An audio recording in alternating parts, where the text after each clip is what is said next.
My name is Rebecca Martinez, and I'm 28 years old. I was sitting in my apartment last Tuesday night, staring at mortgage papers that would change everything forever. My parents had just finished explaining how I needed to co-sign a $523,000 mortgage for my sister's so-called investment property. Their exact words still ring in my ears. "Rebecca, it's your duty as the older sister to help Amanda succeed." I had already spent over $120,000 on her wedding, car payments, credit card debts, and countless other expenses over the past 5 years. As they sat there expecting my automatic compliance, I smiled sweetly and told them I'd be happy to help. But what they didn't know was that I had already picked up my phone to make a call that would completely destroy their expectations and expose the truth about our family's toxic dynamics. Before we dive into this story of family betrayal and ultimate justice, I'd love to know where you're watching from. Drop your location in the comments below.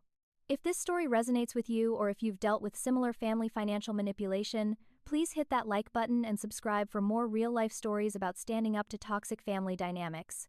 Trust me, you'll want to stick around because what happens next will completely blow your mind. The revenge I served was colder than a Minnesota winter, and every single moment was absolutely worth it. To understand how we got to this point, you need to know about the family dynamic that had been destroying my life for over 2 decades. From the moment Amanda was born when I was 3 years old, it became crystal clear that she was the golden child while I was relegated to the role of the responsible provider. The pattern started early and only got worse as we grew up together in our middle-class household in Phoenix, Arizona.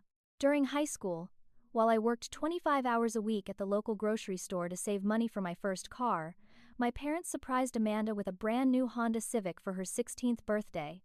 I remember standing in the driveway, still wearing my work uniform that smelled like the deli counter, watching Amanda squeal with delight over her pristine white car. When I asked about getting help with my car fund, my father just shrugged and said I was building character through hard work. Amanda never worked a single day during high school because, according to our mother, she needed to focus on her social development and maintaining her grades.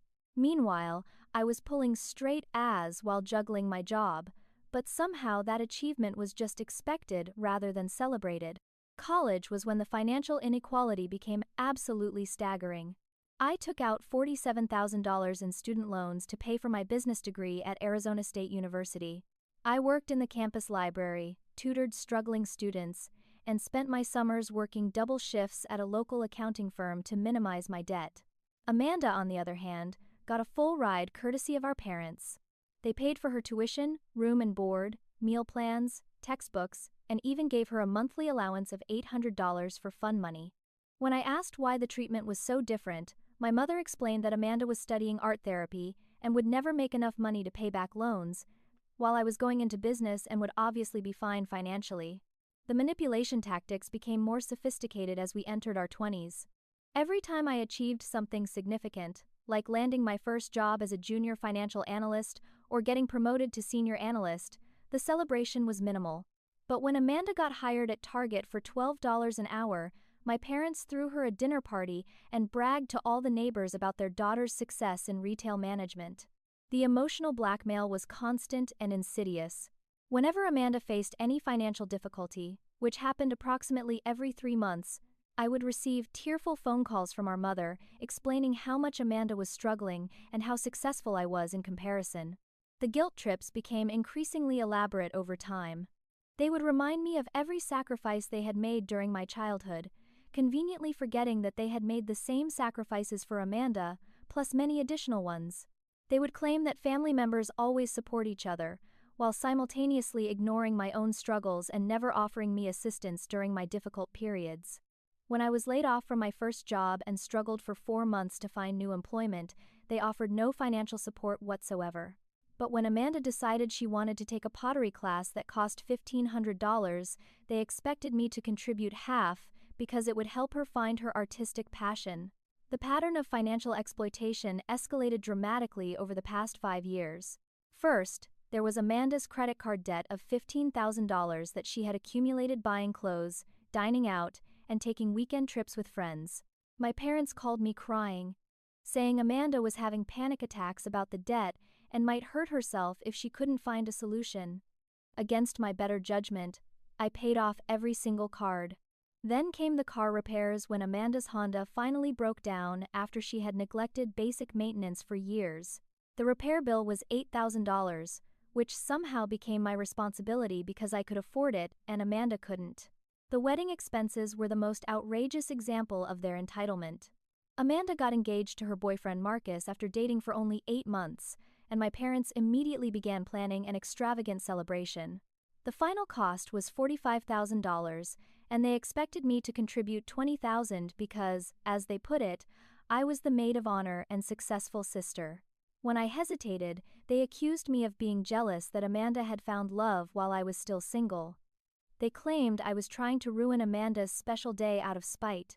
The emotional manipulation was so intense that I eventually gave in just to stop the constant harassment. After paying for all of these expenses, I calculated that I had given Amanda and my parents over $120,000 in 5 years. During that same period, they had never offered me support during my own challenges. When I was dealing with a health scare that required expensive specialist consultations, they never offered financial assistance. When my long-term relationship ended, and I needed help with moving expenses and deposits for a new apartment, they were nowhere to be found. But somehow, whenever Amanda faced any difficulty, I was expected to immediately open my wallet and solve her problems. The most infuriating aspect was how they rewrote history to make me seem selfish whenever I showed any hesitation about giving money.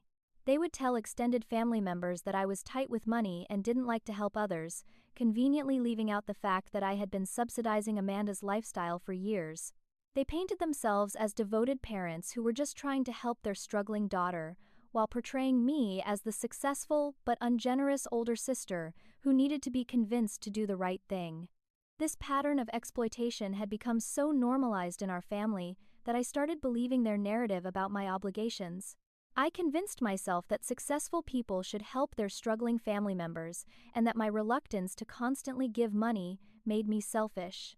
It took years of therapy and conversations with friends outside my family to realize that this dynamic was completely toxic and unsustainable.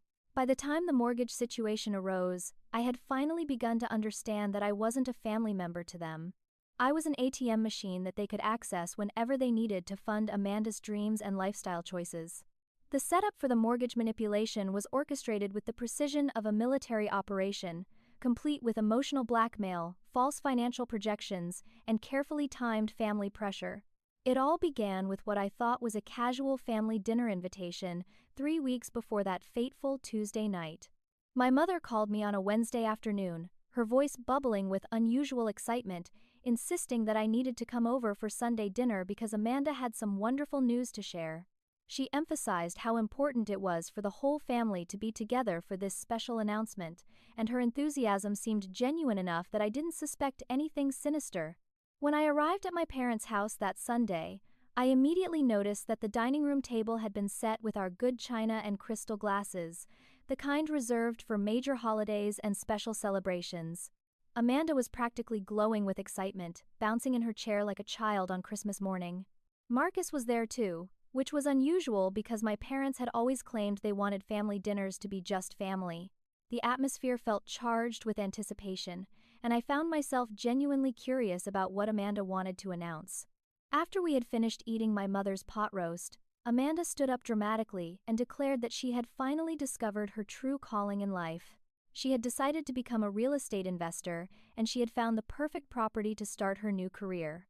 She pulled out printed photographs of a stunning 4-bedroom house in one of Scottsdale's most desirable neighborhoods, complete with a pool, 3-car garage, and mountain views. The house was gorgeous, exactly the kind of place Amanda had always dreamed of living, and she described it with the passion of someone who had fallen completely in love. My parents immediately began praising Amanda's entrepreneurial spirit and vision for the future. My father presented a folder filled with what appeared to be financial projections showing how real estate investment would create generational wealth for our entire family. The numbers looked impressive on paper, with calculations showing monthly rental income, property appreciation, and tax benefits. My mother talked about how proud she was of Amanda for finally finding direction in her life and taking charge of her financial future. The presentation was so polished and professional that I almost believed they had actually done their research. However, as Amanda continued describing her plans, several details began to raise red flags in my mind. She talked about how she would live in the house initially to get a feel for the investment property market, which seemed like an unusual strategy for a rental property. She mentioned wanting to redecorate the entire interior to match her personal style, again something that seemed more suited to a personal residence than an investment property. When I asked specific questions about her real estate license or experience in property management, she waved off my concerns and said she was learning as she went. The conversation gradually shifted to the financial requirements for purchasing the property. The house was listed at $523,000, and Amanda explained that she had already been pre-approved for the mortgage. However, the lender required a cosigner with excellent credit and substantial income to guarantee the loan. My parents looked directly at me and explained that I was the obvious choice because of my stable job and perfect credit score. They presented this as a simple favor that would help Amanda get started in her new career while posing minimal risk to me since the property would obviously appreciate in value. The pressure campaign began immediately when I didn't respond with immediate enthusiasm. My mother started crying, saying she had never seen Amanda so excited about anything and begging me not to crush her dreams. My father reminded me of all the sacrifices they had made to help me succeed in my career, suggesting that this was my opportunity to pay back their generosity. Amanda joined in with tears, claiming that I had never believed in her abilities and always treated her like she was incompetent. Marcus even chimed in, saying that successful families support each other's business ventures and that he was disappointed by my lack of enthusiasm for Amanda's entrepreneurial spirit. Over the following 2 weeks, the pressure intensified beyond anything I had experienced before. Extended family members started calling me with variations of the same message about supporting Amanda's dreams. My Aunt Margaret called to tell me how wonderful it was that Amanda was finally taking responsibility for her future and how important it was for me to help her succeed. My cousin Stephen sent me text messages about the importance of family unity and shared success. Even family friends who barely knew me started approaching me at the grocery store and church to express their excitement about Amanda's real estate venture. My parents also revealed that they had already started telling people in their social circle about the family's upcoming real estate investment. They had bragged to neighbors about their daughter's business acumen and their successful family's expansion into property development. They had apparently built up such expectations among their friends that refusing to help would humiliate them publicly and damage their reputation in the community. During this pressure campaign, I started doing my own research into the property and Amanda's financial situation. What I discovered was deeply disturbing and confirmed my growing suspicions that this was not a legitimate investment opportunity. The house Amanda wanted to buy was in a neighborhood where similar properties rented for significantly less than the projected mortgage payments would be. The financial projections my father had shown me were based on fantasy numbers that had no relationship to actual market conditions in that area. More concerning was Amanda's complete lack of knowledge about real estate investing, property management, or even basic financial planning. When I asked her about vacancy rates, maintenance costs, property taxes, or tenant screening procedures, she had no idea what I was talking about. She clearly had never researched any aspect of real estate investment beyond finding a house she wanted to live in and figuring out how to get someone else to pay for it. The final straw came when I realized that Amanda had no intention of treating this as a business venture. She had already started planning how she would decorate each room, talking about installing a hot tub on the patio, and discussing which bedroom would be her walk-in closet.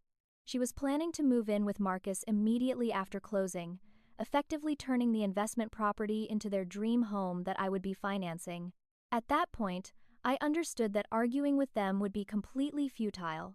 They had already decided that I was going to co-sign this mortgage, and no amount of logical argument was going to change their minds. The family had created such an elaborate narrative about Amanda's real estate career and our shared investment opportunity that admitting the truth would require them to acknowledge years of manipulation and financial exploitation. Instead of continuing to fight a battle I couldn't win through conventional means, I decided to play along with their fantasy while secretly planning my own strategy. I scheduled another family meeting for the following Tuesday and told them I had decided to support Amanda's dream wholeheartedly.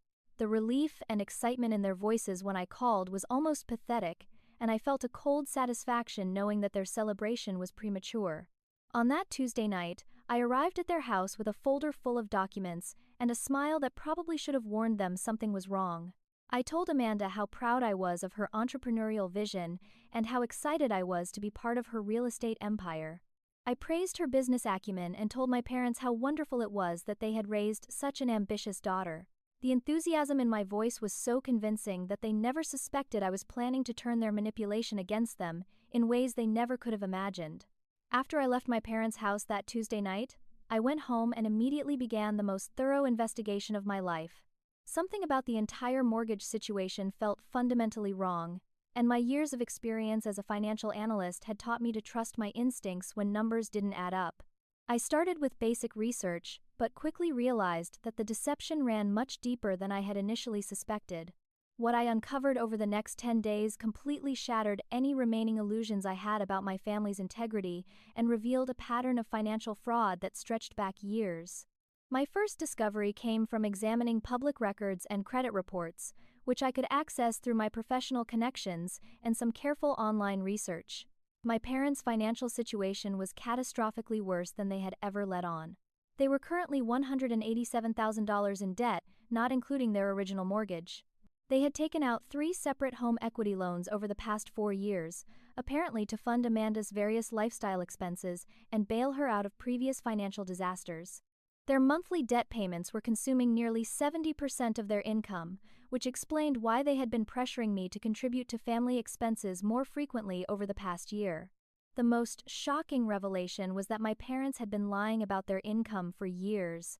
My father had taken early retirement 18 months ago but had never told me, instead claiming he was still working full-time at the insurance company. My mother's part-time job at the department store had been eliminated due to store closures 6 months earlier, but she had continued pretending to go to work every day. Their combined monthly income was less than $3,000, which made their existing debt load completely unsustainable even before considering a new mortgage payment. Digging deeper into Amanda's financial history revealed an even more disturbing pattern of deception and irresponsibility. She had defaulted on 3 separate loans over the past 5 years, each time requiring my parents to either pay off the debt or co-sign replacement loans to avoid damage to her credit score. The first default was a personal loan for $12,000 that she had taken to pay for a trip to Europe with friends. The second was a car loan that she had stopped paying after 6 months because she decided she wanted a different vehicle. The third was a credit card debt consolidation loan that she had defaulted on while simultaneously running up new credit card balances. Each time Amanda had defaulted on a loan, my parents had covered the debt using their home equity or personal savings, then told me stories about unexpected expenses or financial emergencies that required my assistance. I realized that much of the money I had given them over the years had actually gone to cleaning up Amanda's previous financial disasters rather than addressing legitimate family needs. They had essentially been running a shell game, using my contributions to pay for Amanda's mistakes while taking on new debt to maintain their lifestyle. The investigation also revealed that Amanda had been systematically stealing from her retail job for at least 6 months. I discovered this through a contact I had at the corporate office of her employer, who mentioned ongoing inventory discrepancies at Amanda's store location. Loss Prevention had been investigating unexplained merchandise shortages, totaling approximately $12,000, and Amanda was one of the primary suspects under surveillance. The timing of these thefts coincided perfectly with her increased spending on clothes, dining out, and weekend trips that she claimed were funded by her savings. Even more disturbing was what I learned about Amanda's relationship with Marcus and their true intentions regarding the house. Through social media investigation and conversations with mutual acquaintances, I discovered that they had been secretly living together for over 2 years. My parents either didn't know about this arrangement or were deliberately ignoring it to maintain their narrative about Amanda being a responsible single woman making smart financial decisions. Marcus had his own serious financial problems, including gambling debts of approximately $85,000 that he owed to various creditors and possibly some unsavory characters who didn't rely on legal collection methods. The most damning evidence came from screenshots of text message conversations that Amanda had carelessly shared with friends who later shared them with people in my social circle. In these messages, Amanda explicitly discussed her plan to live in the house for 2 years while I paid the mortgage, then sell it and use the profits to start a new life somewhere else. She bragged about finally outsmarting her responsible older sister and getting the lifestyle she deserved without having to work for it. Marcus had apparently suggested they could flip the house quickly and disappear with the proceeds, leaving me responsible for any remaining debt. During my investigation, I also consulted with 2 different attorneys about the legal implications of the situation and my options for protecting myself. Both lawyers confirmed my suspicion that I was being set up for massive financial liability with no legal recourse if Amanda decided to stop paying the mortgage.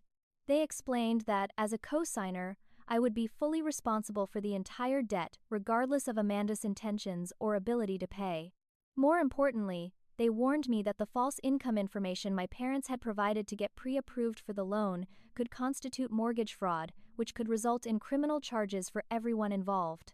The emotional impact of these discoveries was devastating in ways I hadn't anticipated. I had always known that my family treated me unfairly, but I had convinced myself that their intentions were basically good even if their methods were manipulative. Learning about the systematic deception, the hidden debts, and Amanda's complete lack of remorse for planning to defraud me destroyed any remaining hope I had for genuine family relationships. I realized that I had never been a daughter or sister to these people.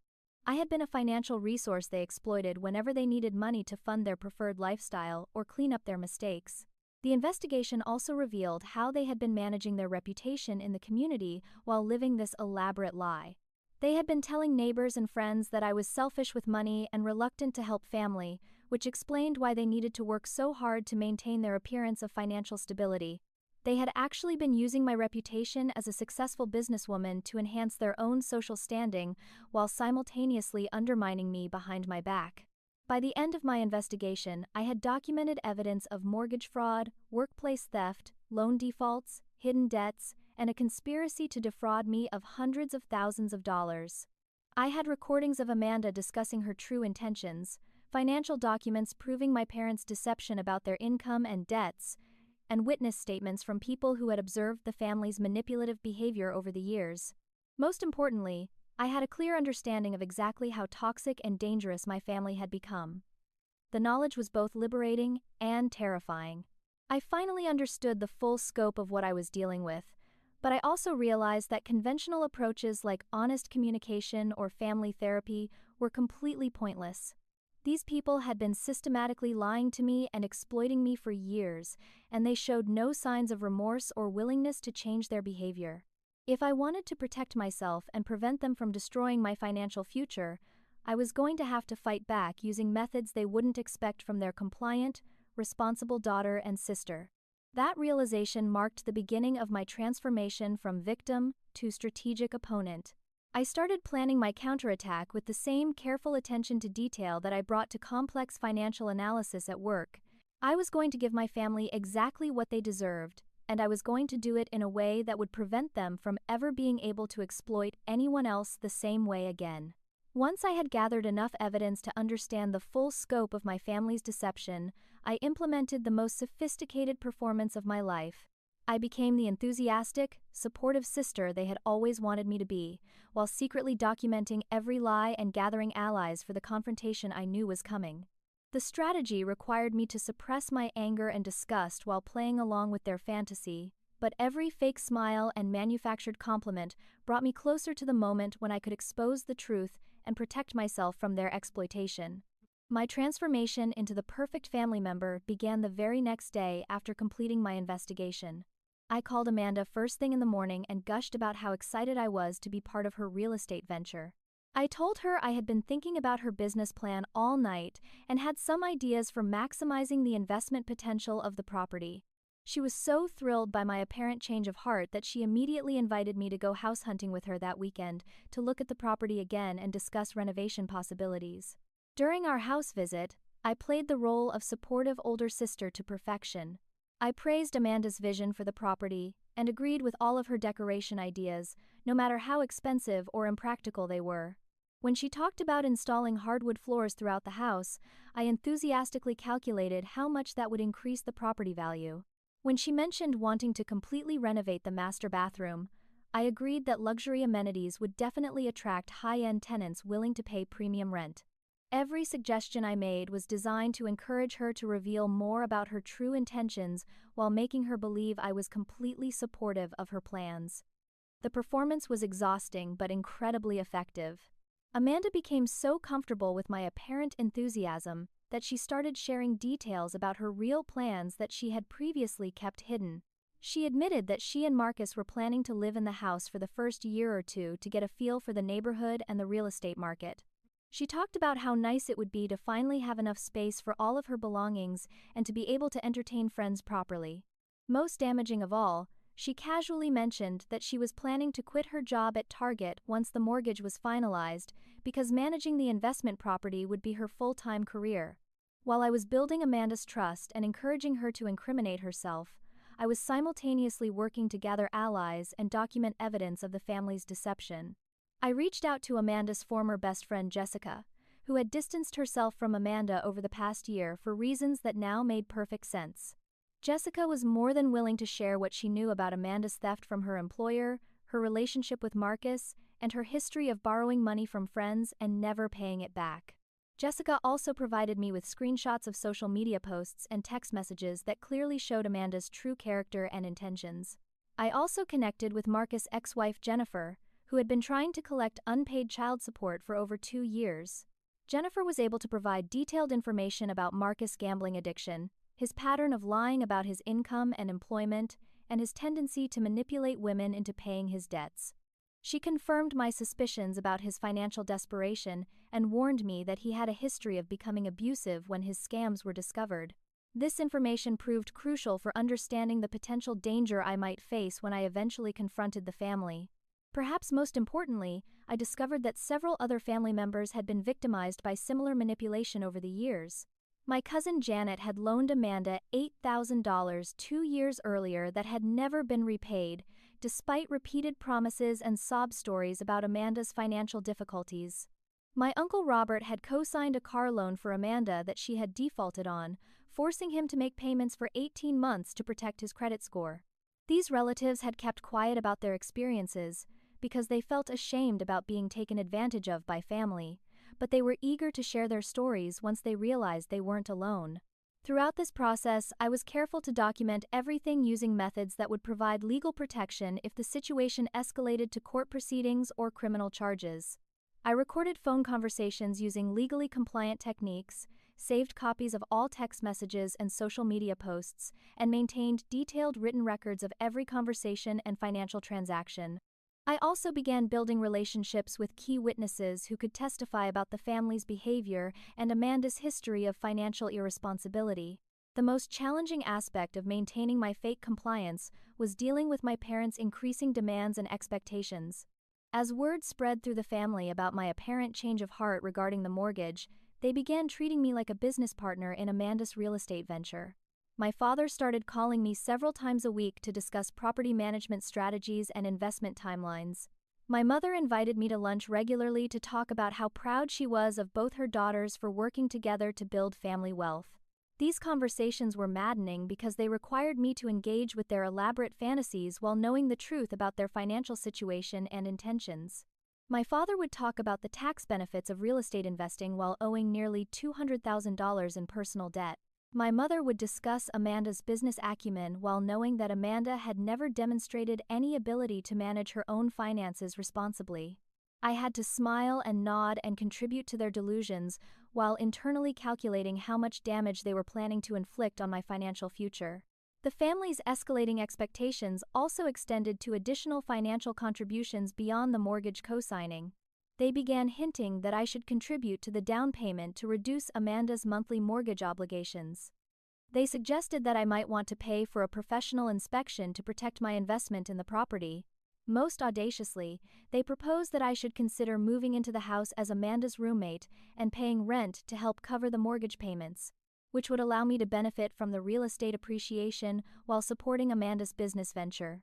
Each new suggestion was more outrageous than the last, but I continued to express interest and enthusiasm while asking for time to consider the financial implications.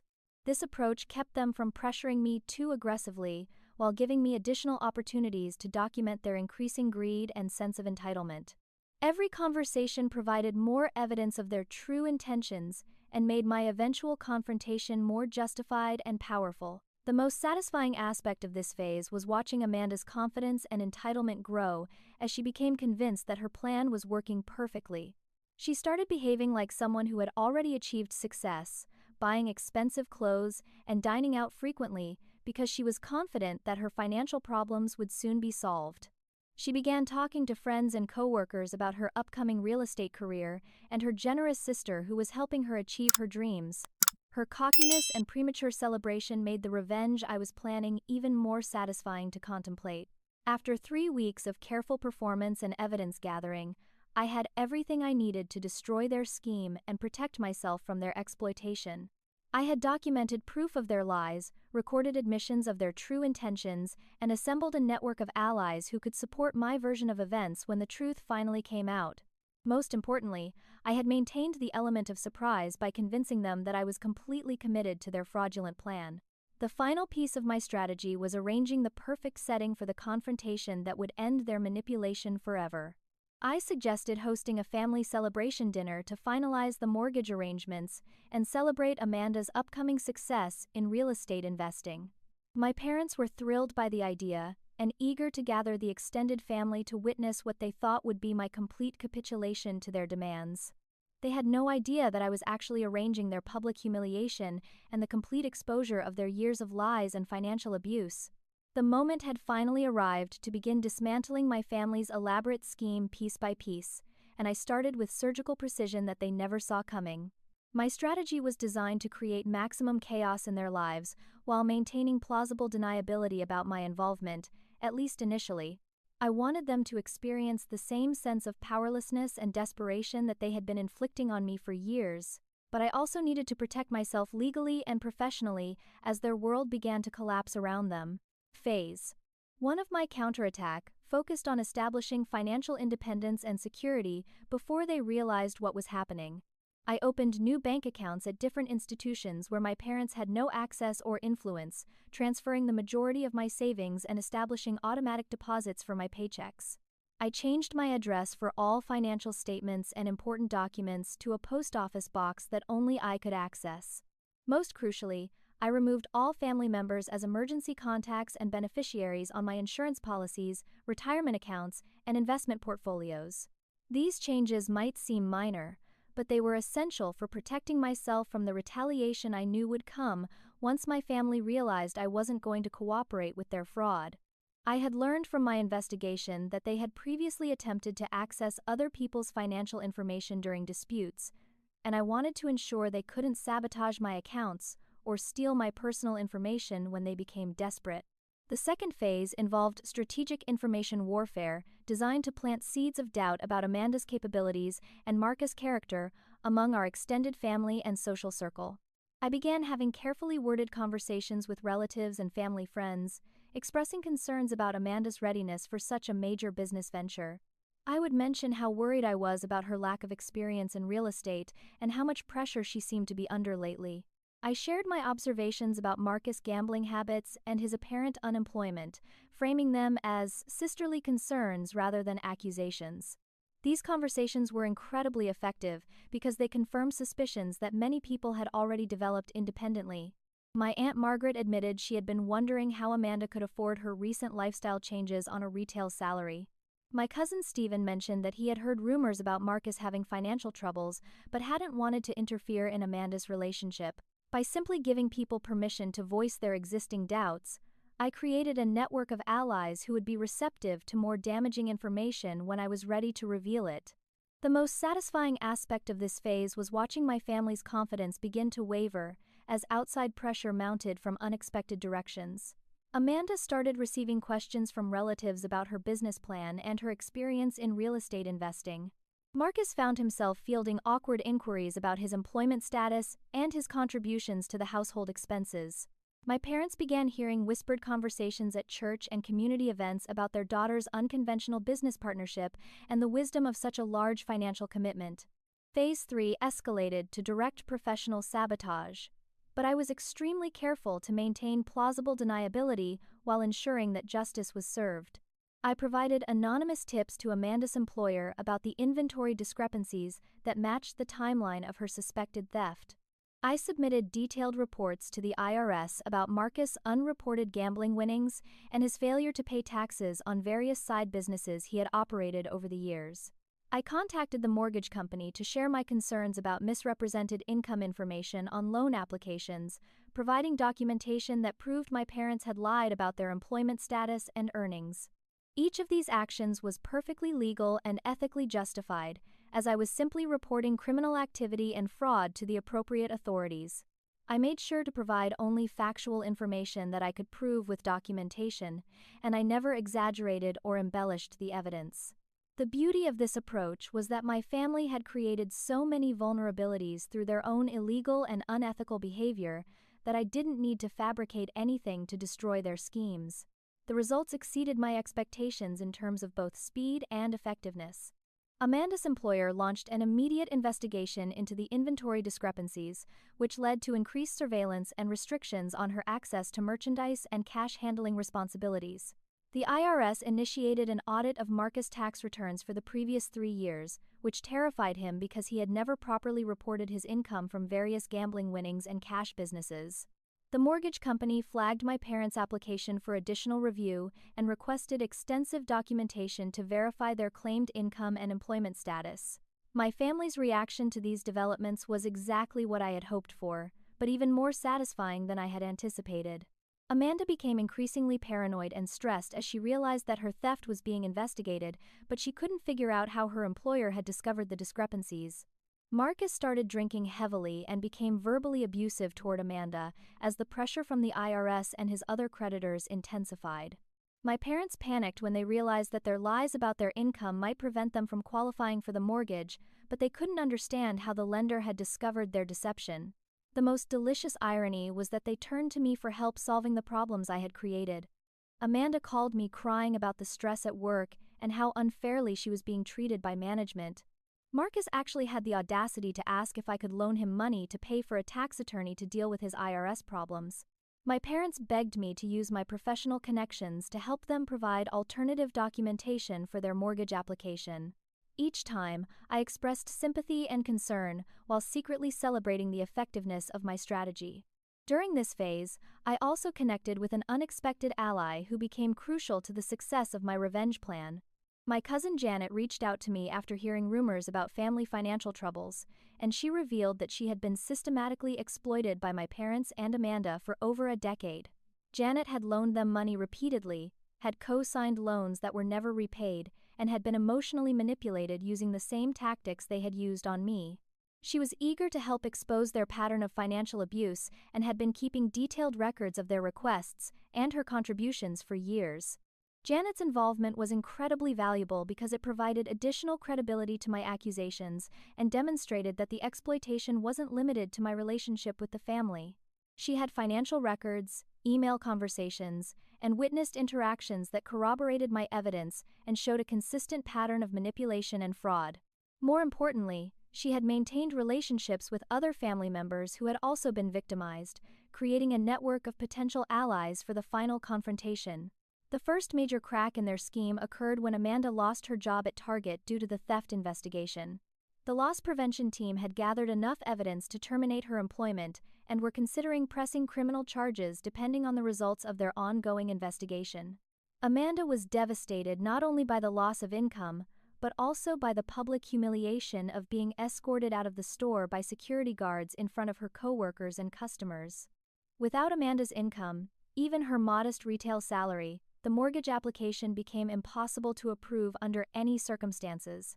The lender informed my parents that they would need to find alternative financing or abandon their plans to purchase the property. This development sent my parents into complete panic mode, as they had already committed to the purchase and had been telling everyone about Amanda's upcoming real estate career. They started pressuring me even more aggressively to co-sign the mortgage and possibly contribute to a larger down payment to compensate for Amanda's lost income.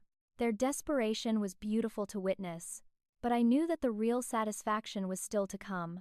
Everything I had accomplished so far was just the preliminary phase of my revenge. The main event would be the complete public exposure of their lies, manipulation, and criminal behavior in front of the extended family and social circle they cared so much about impressing. I was ready to move into the final phase of my plan, where I would stop hiding behind anonymous tips and strategic conversations and confront them directly with the full truth about what I had discovered and what I thought of their behavior. The stage was set for the most satisfying moment of my entire life, when I would finally stop being their victim and become their worst nightmare. They had spent years underestimating me and treating me like a reliable source of money rather than a person with thoughts and feelings of my own. They were about to learn exactly how dangerous it could be to manipulate someone who understood their weaknesses better than they understood themselves. As my carefully orchestrated plan began dismantling their fraudulent scheme, my family's true nature emerged in ways that were both shocking and completely predictable. The mask of loving concern and family unity disappeared entirely, replaced by desperate aggression and vicious personal attacks that revealed just how little they had ever actually cared about me as a person. Their reaction to facing consequences for their behavior confirmed every suspicion I had developed about their character and proved that my decision to fight back had been absolutely necessary for my own protection. Amanda's transformation was the most dramatic and disturbing. When she lost her job at Target, she immediately called me screaming accusations that I had somehow sabotaged her employment. She claimed that I was jealous of her success and had deliberately destroyed her career out of spite. When I calmly denied any involvement and suggested that perhaps her own behavior had created the problems she was facing, she became even more enraged and started making threats about exposing my personal secrets to everyone we knew. Her accusations became increasingly wild and desperate as her situation deteriorated. She claimed that I had always been jealous of her looks and popularity, and that I was finally getting revenge for years of feeling inferior. She accused me of bribing her supervisors to falsify evidence against her and threatened to sue me for defamation and interference with her employment. Most bizarrely, she started telling people that I was mentally unstable and dangerous, suggesting that my success in my career was actually evidence of obsessive and unhealthy behavior that made me a threat to the family. The irony of Amanda calling me mentally unstable while she was having daily emotional breakdowns was not lost on me, but her willingness to spread lies about my mental health showed just how low she was prepared to go to deflect responsibility for her own actions. She started calling my friends and coworkers to share her concerns about my psychological state, hoping to damage my professional reputation and social relationships. Fortunately, most people who knew me well enough to matter recognized these attacks as desperate lies from someone facing consequences for her own behavior. My parents' reaction was even more revealing because it showed how they truly viewed our family relationships. Instead of supporting me or trying to understand what had gone wrong, they immediately sided with Amanda and began demanding that I fix all the problems she was facing. They insisted that, as the successful member of the family, it was my responsibility to use my resources and connections to make Amanda's legal and financial troubles disappear. When I refused to help, they became verbally abusive in ways that shocked even me.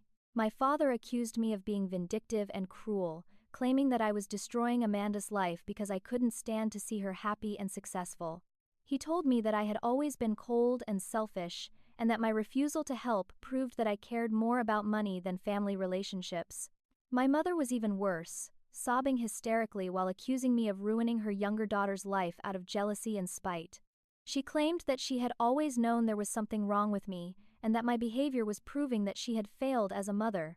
The emotional manipulation reached levels that were almost comical in their desperation.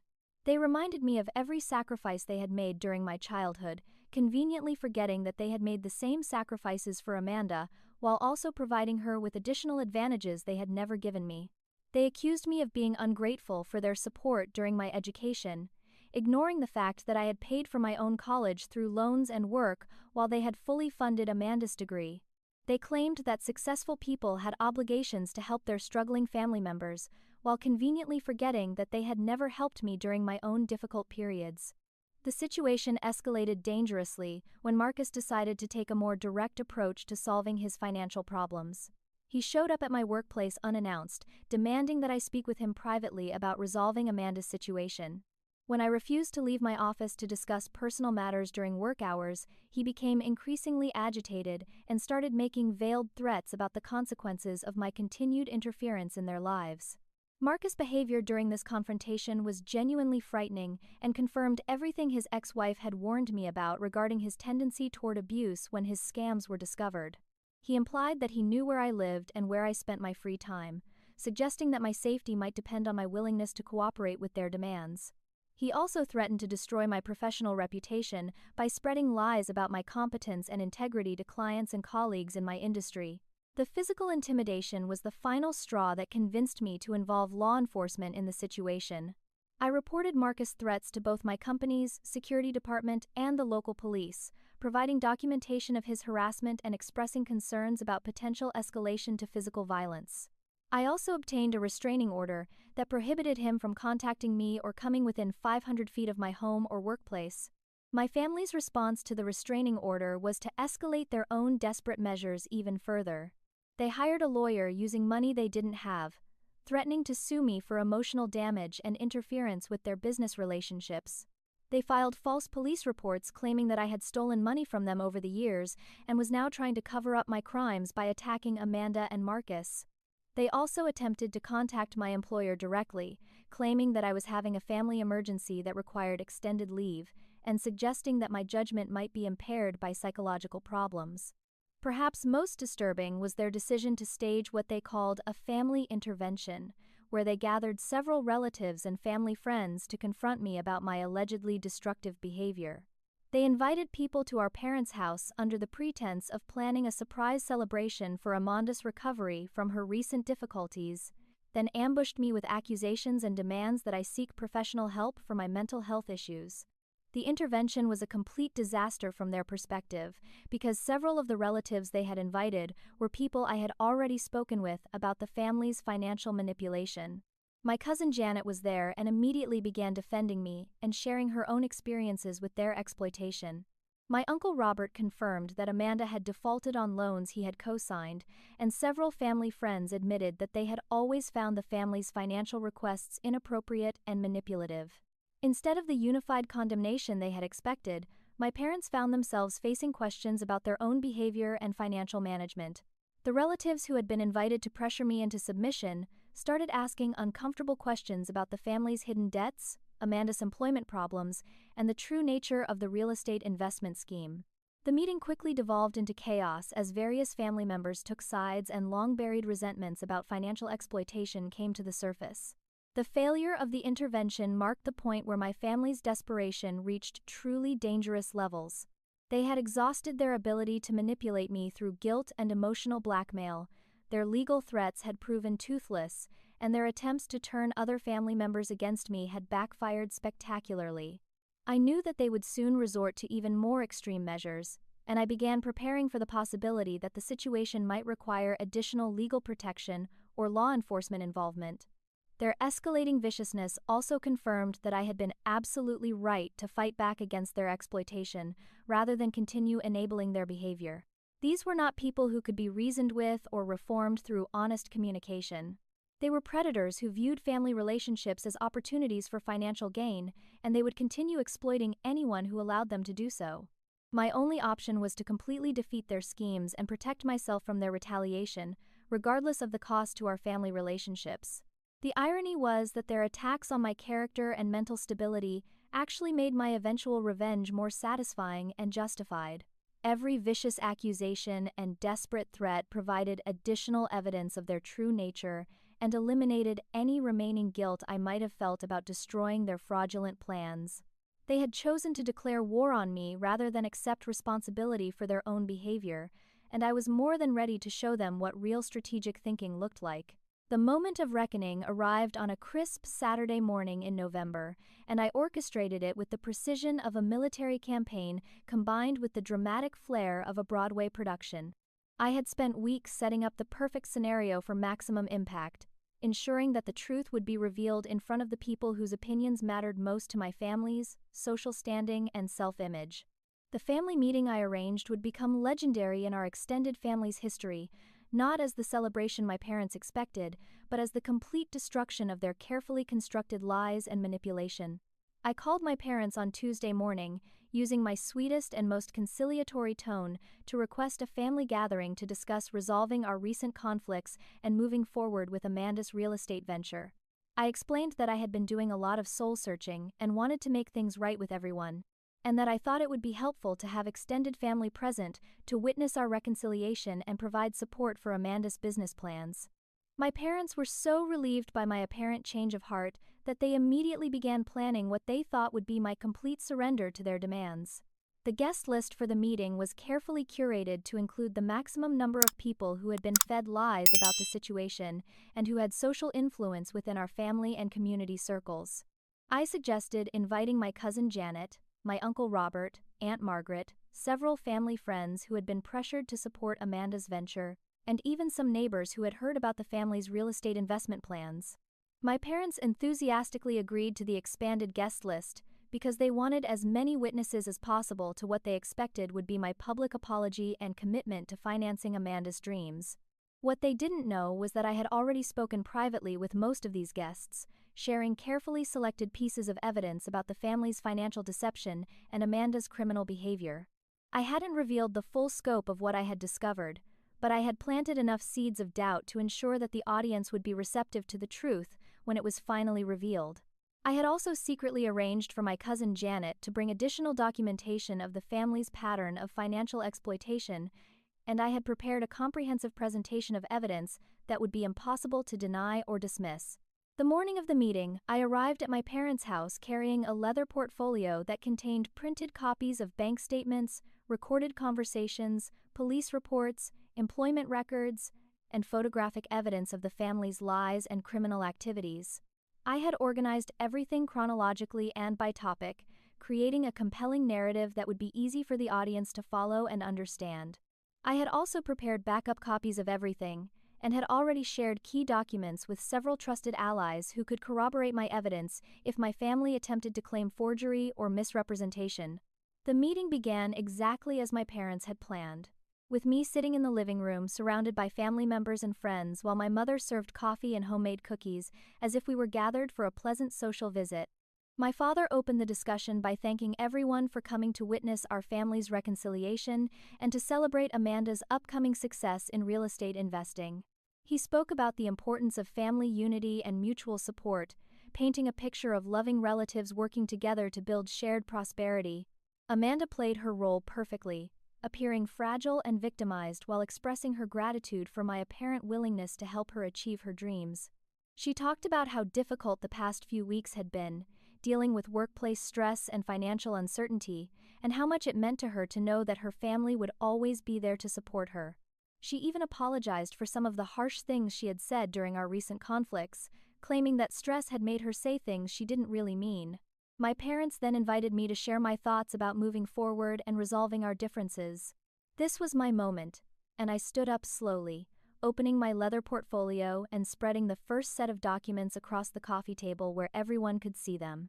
I began speaking in the calm, professional tone I used for presenting financial analysis at work, but with an edge of controlled anger that made everyone in the room pay attention. I started with the mortgage fraud, displaying copies of my parents' loan application alongside documentation of their actual employment status and income. I explained how they had lied about working full-time jobs that they had lost months earlier, and how they had misrepresented their financial situation to qualify for a loan they could never repay. I showed bank statements proving their hidden debts and home equity loans, revealing the full scope of their financial irresponsibility and deception. The room became completely silent as I methodically presented evidence of Amanda's theft from her employer, including security camera footage, screenshots, and inventory reports that clearly showed her taking merchandise without paying. I played audio recordings of her admitting that she had never intended to use the house as an investment property, but rather planned to live there while I paid the mortgage, then sell it and keep the profits for herself. But the most damaging evidence was what I revealed about Marcus and his true relationship with Amanda. I displayed photographs of them living together for the past 2 years, despite telling our parents that Amanda was single and responsible for her own expenses. I presented documentation of his gambling debts, tax evasion, and criminal history, along with threatening text messages he had sent to his ex-wife when she tried to collect unpaid child support. The reaction in the room was immediate and explosive. Several relatives gasped audibly as they realized the extent of the deception they had been supporting. My Uncle Robert became visibly angry as he connected Amanda's current situation to the loan defaults that had cost him thousands of dollars in previous years. Family friends who had been pressured to contribute money or support to Amanda's ventures realized they had been targeted by an elaborate con game. Amanda's response was a complete emotional breakdown that revealed her true character more clearly than any evidence I could have presented. Instead of denying the accusations or expressing remorse for her behavior, she immediately began attacking me personally, screaming that I was jealous of her happiness and had deliberately destroyed her life out of spite. She accused me of being a vindictive sociopath who had never loved her and had always resented her success with men and popularity with friends. Her meltdown became increasingly unhinged as she realized that her audience was turning against her rather than rallying to her support. She began making wild accusations that I had bribed her supervisors, hacked her social media accounts, and stalked her relationship with Marcus to gather ammunition for this confrontation. She claimed that everything I had presented was fake evidence created by my obsessive desire to control and humiliate her. My parents' reaction was even more revealing because it showed their complete lack of moral boundaries when it came to protecting their preferred daughter. Rather than expressing shock or disappointment about Amanda's criminal behavior, they immediately began defending her actions and attacking me for exposing the truth.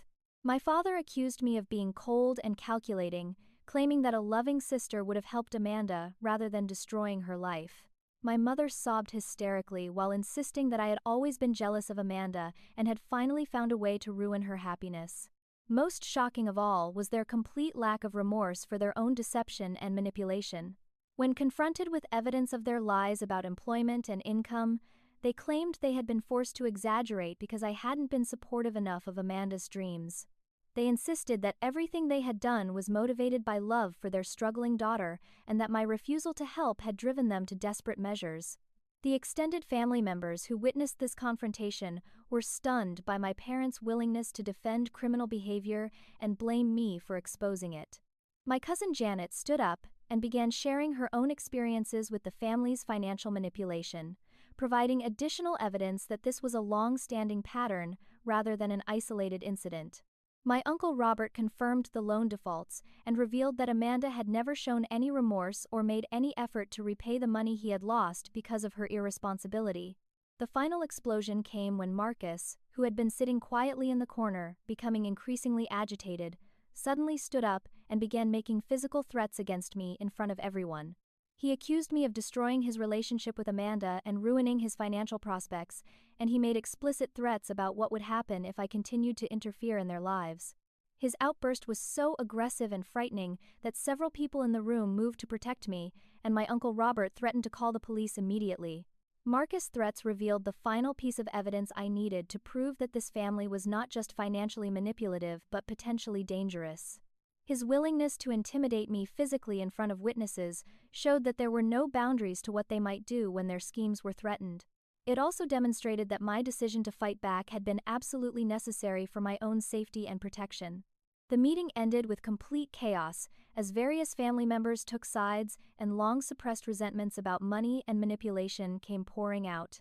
Several relatives admitted that they had also been exploited by my parents and Amanda over the years, creating a chorus of accusations and demands for accountability. Family friends who had been pressured to support Amanda's ventures began demanding explanations about what had happened to their contributions. My parents and Amanda found themselves completely isolated, with no allies willing to defend their behavior once the full truth was revealed. Even relatives who had initially been sympathetic to Amanda began expressing disgust at the scope of her deception and the family's willingness to exploit people who had tried to help them. The social standing and community respect that my parents had worked so hard to maintain was destroyed completely in the span of 2 hours. As I gathered my evidence and prepared to leave, I felt a mixture of satisfaction and sadness that was difficult to process. I had achieved exactly what I had set out to accomplish, completely exposing my family's lies and protecting myself from their financial exploitation. But I had also permanently destroyed any possibility of genuine family relationships and had forced myself to confront the reality that the people I had called family for 28 years were essentially strangers who had never truly cared about me as a person.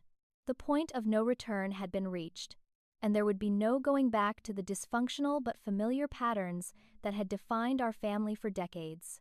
I had chosen truth and self-protection over family harmony, And while that choice was absolutely necessary and morally justified, it also meant accepting the loss of the family relationships I had always hoped might someday become healthy and genuine.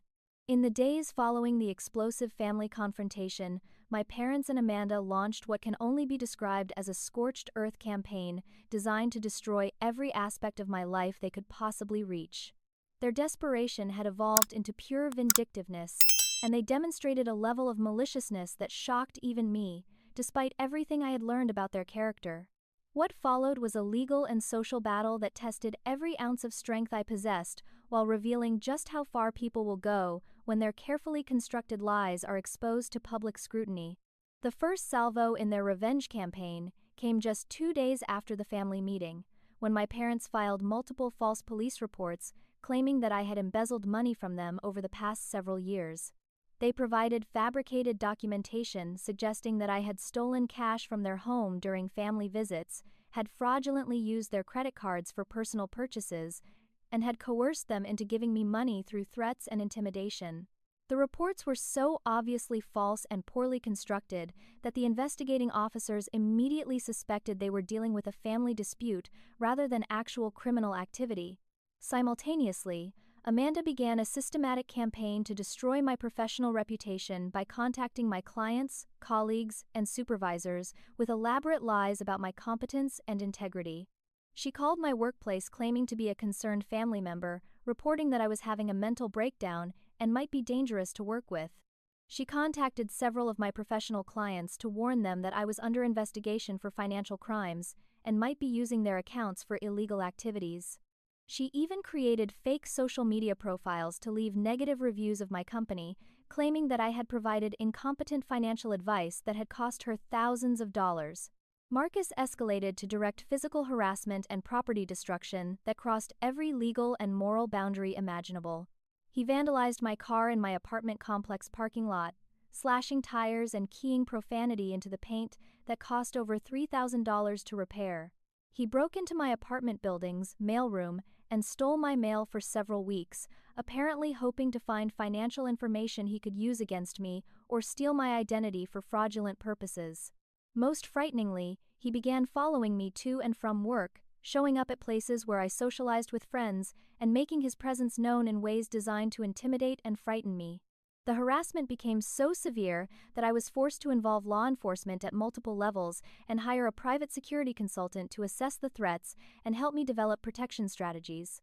I obtained restraining orders against both Amanda and Marcus, but they violated these orders repeatedly while being careful not to do anything so obvious that they could be immediately arrested.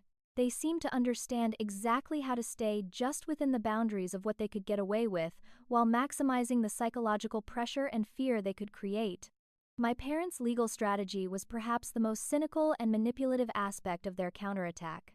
They hired a lawyer using money borrowed from their remaining home equity and filed a civil lawsuit claiming that I had caused them emotional distress and financial damage through my malicious interference in Amanda's business ventures.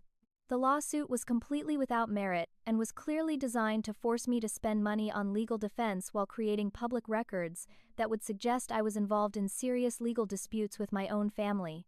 The complaint they filed painted a picture of me as a mentally unstable and vindictive person who had sabotaged my innocent sister's career out of jealousy and spite. They claimed that my actions had caused Amanda to lose her job unfairly and had destroyed the family's reputation in the community through spreading malicious lies. They demanded damages for lost income, emotional suffering, and the cost of therapy that Amanda allegedly needed to recover from my psychological abuse. The irony of being sued for emotional distress by people who had spent years systematically exploiting and manipulating me was not lost on anyone who knew the true situation. However, defending against even frivolous lawsuits requires significant time, money, and emotional energy that I had to divert from my career and personal life. The legal process became another form of harassment that extended their ability to cause me suffering even after their original schemes had been exposed and defeated. My response to their legal and personal attacks had to be carefully calibrated to protect myself while avoiding any actions that could be characterized as retaliatory or vindictive. I hired an excellent attorney who specialized in family law and harassment cases, and we developed a comprehensive strategy that included both defensive and offensive elements designed to end their campaigns permanently. We filed countersuits for harassment, defamation, and attempted fraud, while also pursuing criminal charges for the property destruction, mail theft, and violation of restraining orders. The discovery process in our legal battle revealed even more disturbing information about their financial situation and criminal activities. Amanda had been stealing from her retail employer for over a year, taking merchandise worth more than $15,000 through various schemes involving fake returns and inventory manipulation. Marcus had been running multiple financial scams beyond his gambling activities, including identity theft, credit card fraud, and tax evasion that totaled over $40,000 in losses to various victims. My parents' financial situation was even worse than I had initially discovered, with hidden debts approaching $250,000 when all of their credit cards, personal loans, and home equity borrowing was totaled. They had been systematically lying to family members and friends about their income and expenses for years, creating an elaborate fiction about their financial stability while borrowing money from anyone who would trust them. The community impact of the revelations was swift and devastating for my family's social standing. Neighbors who had been impressed by their apparent prosperity began asking uncomfortable questions about how they had been funding their lifestyle. Church members who had been pressured to contribute to various family emergencies over the years realized they had been targeted by ongoing financial scams. Local business owners who had extended credit or provided services began demanding immediate payment for outstanding debts. Amanda's complete downfall accelerated rapidly once the criminal charges for theft were formally filed. She was arrested at her new job just 2 weeks after being hired, creating a humiliating scene that was witnessed by her new coworkers and customers. The criminal prosecution moved quickly because of the overwhelming evidence, and she was forced to plead guilty to avoid a trial that would have resulted in much more severe penalties. Marcus abandoned Amanda completely once the legal pressures mounted beyond what he was willing to tolerate. His own criminal history and outstanding warrants made him unwilling to risk additional attention from law enforcement, so he simply disappeared one day, leaving Amanda to face the consequences of their schemes alone. His departure devastated Amanda emotionally and eliminated any remaining hope she had of rebuilding her life with his support. My parents faced foreclosure proceedings on their home as their hidden debts became unmanageable without the additional income they had expected from exploiting me further. They were forced to sell most of their possessions to pay legal fees and basic living expenses, destroying the comfortable lifestyle they had built through years of manipulation and fraud. The social humiliation was perhaps even more devastating than the financial consequences, as they found themselves completely ostracized by former friends and family members who now understood the true nature of their character. The emotional toll of fighting this battle while maintaining my career and personal life was enormous, and there were many moments when I questioned whether my decision to fight back had been worth the cost. The constant stress of legal proceedings, security concerns, and family conflict affected my health, my relationships, and my ability to focus on my professional goals. I had to accept that choosing to protect myself from their exploitation meant accepting responsibility for all the negative consequences that followed. However, the alternative would have been even worse. If I had continued to enable their behavior and allowed them to proceed with their mortgage fraud scheme, I would have lost hundreds of thousands of dollars while teaching them that their manipulation tactics were effective and sustainable. They would have continued exploiting me indefinitely while expanding their schemes to target other family members and friends who trusted them. The legal resolution took nearly 8 months to complete, but the outcomes were exactly what I had hoped for when I first began planning my counterattack. Amanda was sentenced to 2 years of probation, community service, and mandatory restitution for her theft conviction. Marcus was arrested on outstanding warrants in another state and faced multiple felony charges for his various financial crimes. My parents were forced to drop their frivolous lawsuit when they could no longer afford legal representation, and they agreed to a settlement that included permanent restraining orders and acknowledgement that their accusations against me had been false.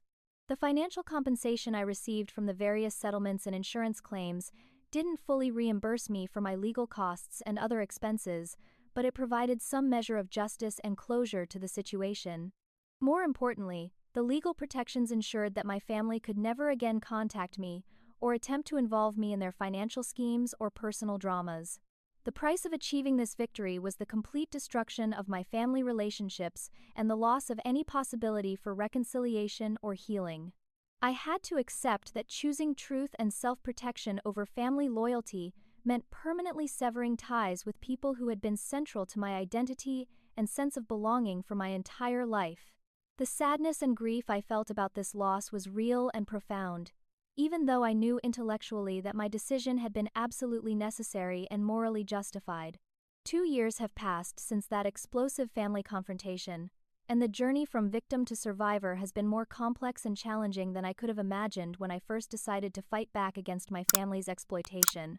The immediate aftermath required me to completely rebuild my life from the ground up, creating new relationships, establishing different living arrangements, and developing a support system that wasn't contaminated by the toxic dynamics I had finally escaped.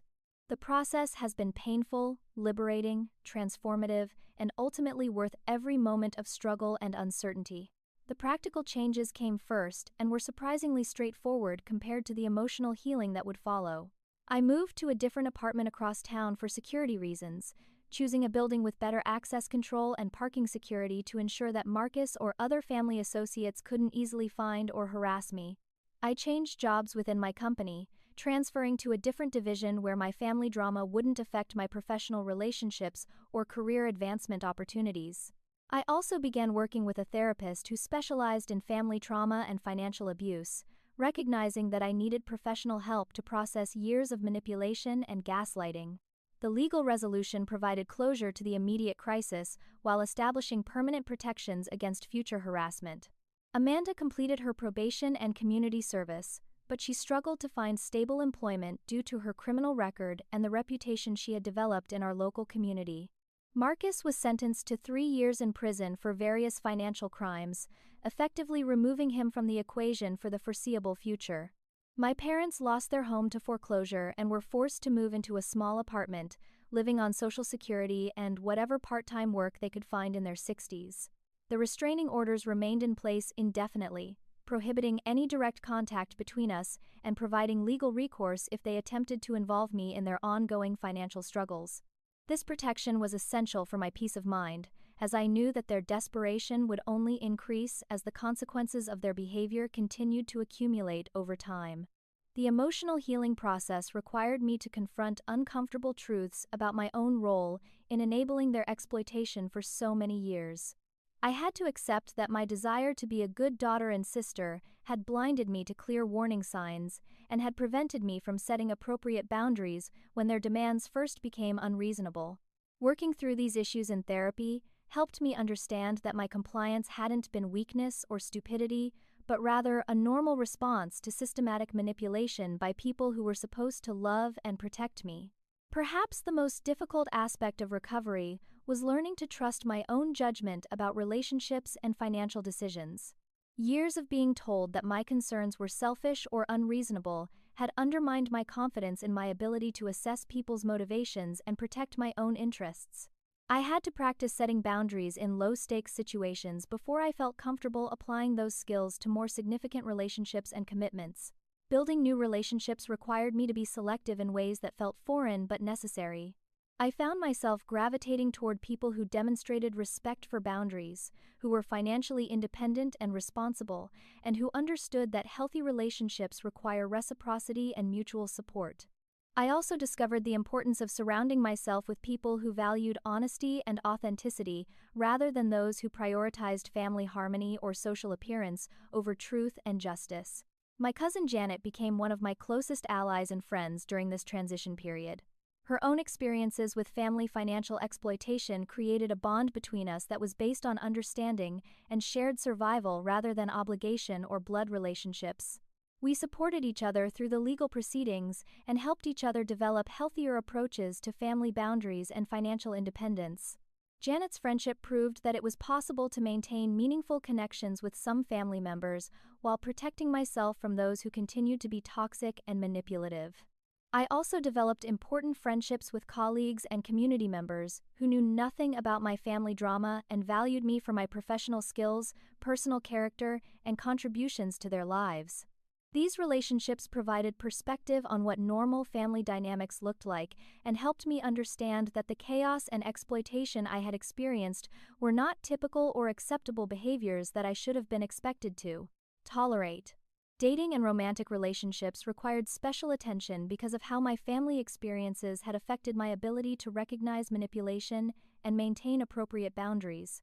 I found myself attracted to people who were emotionally unavailable or financially irresponsible, apparently seeking to recreate familiar patterns, even though I consciously knew they were unhealthy.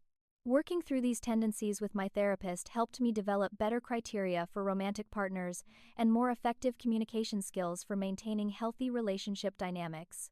The professional impact of my family crisis was mostly positive in the long term, despite the temporary disruptions caused by their harassment and legal threats.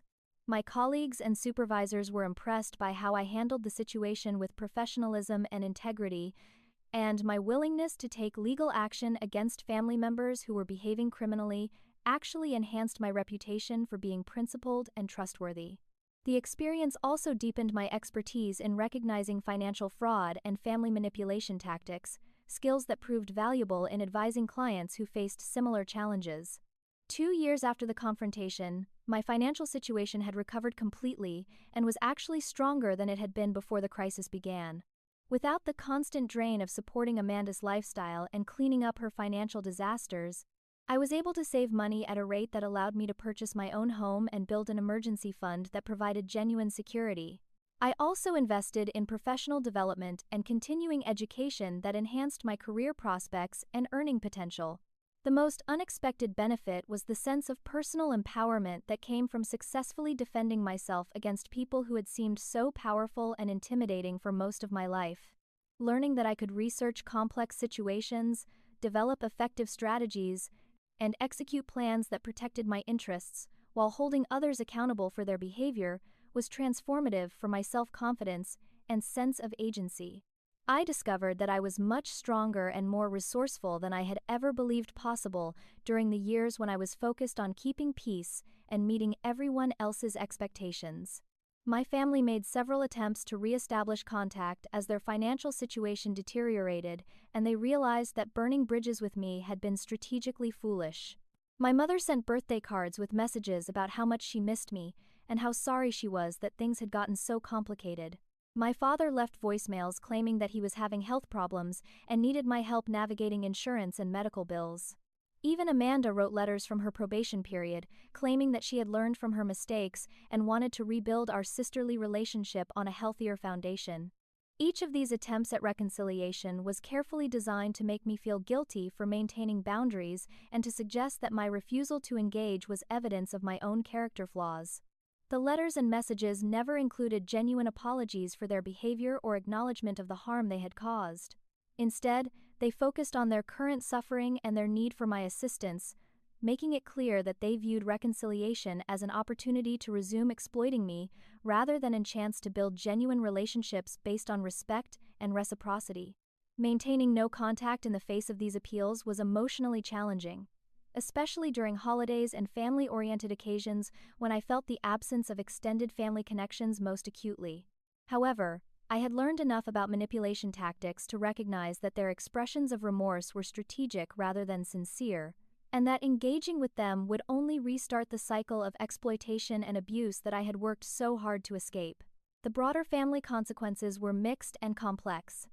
Some relatives supported my decision and shared their own stories about being exploited or manipulated by my parents over the years. Others felt that I should have found ways to help Amanda without completely destroying family relationships, and they maintained some level of contact with my parents while respecting my decision to remain separate.